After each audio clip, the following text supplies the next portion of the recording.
It is trading strategy time, guys. Get out your pens and pencils. We're going to give you an idea that you can then go and test in the market and see if it actually works for you and come up with a way to implement it, maybe to assist in your trading. And we're talking about retracements specifically today. So we're going to give you a bunch of examples here and ideas of how a retracement, which is a very broad term, can be used in day-to-day trading. Guys, let's get into it.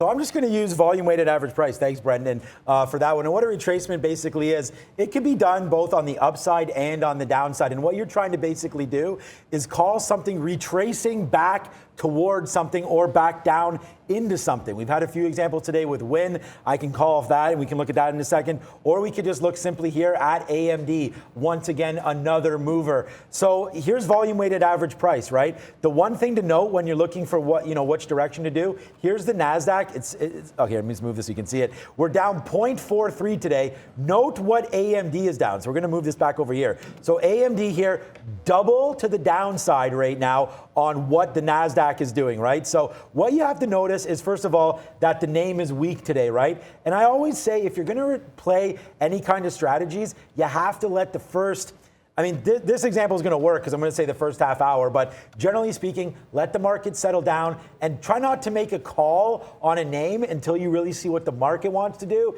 and what your stock wants to do. When you're day trading and you're scalping, maybe a completely different story. You want to take advantage of some of these moves. But what I'm talking about with retracement is, once we've seen the negativity here on AMD, high, lower high, as we keep going all the way down in, we can see, look at this retracement. So the move's all the way back down. You're like, oh man, I've missed AMD. But look at it retrace right back to VWAP. Hit it right there at 154.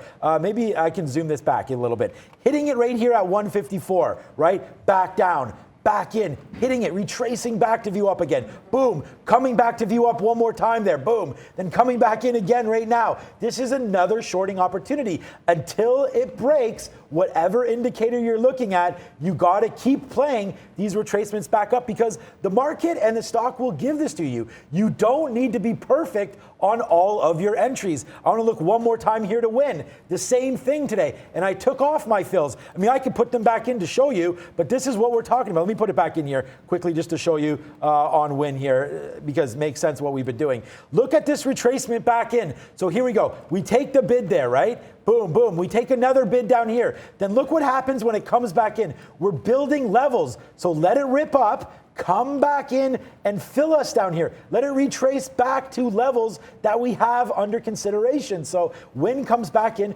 retraces back in right there. And this should have been a buy. We've been busy. We were doing various things, the trade of the day and whatnot, but it comes back in, fills that, and then bumps one more time. So WYNN retracing back down to key levels, always important on the upside. And then AMD, the flip side there, looking for a weak stock, finding it, and then finding a level that we could get back in. And for me, that retrace right back to VWAP, Arun. Yeah, and that's the thing. Retracement strategies are, there's two parts to them, right? First part is that you have to identify the direction that the primary trend or the direction is. So in this case, I'll just look at the chart. Let's ignore the name of the stock, but let's just look at this chart.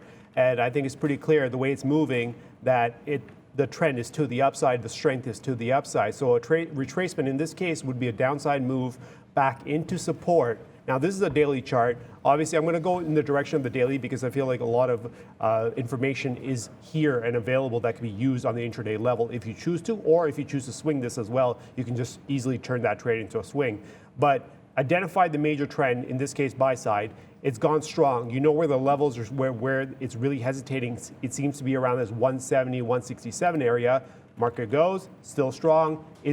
Can it come back into this support area or previous resistance? It comes back. Now, I don't have any lines. I don't have any indicators. You can use lines. There are Bollinger Bands and other types of indicators you can use. I try to stay away from those, primarily because I like to focus on where the volume is, where I would assume the volume would be based on what the chart looks like. So anytime you retrace back from the main trend into support where I'm going to see volume, where I would expect volume, where the volume has been in the past, the market comes back into that 167, 170 area, finds a nice little bid, and decides that it wants to keep going. that's Apple for you, by the way. So it went as high as 182, came all the way down to 167 and change. Where the support is, it seems like support is somewhere between 165 and 170.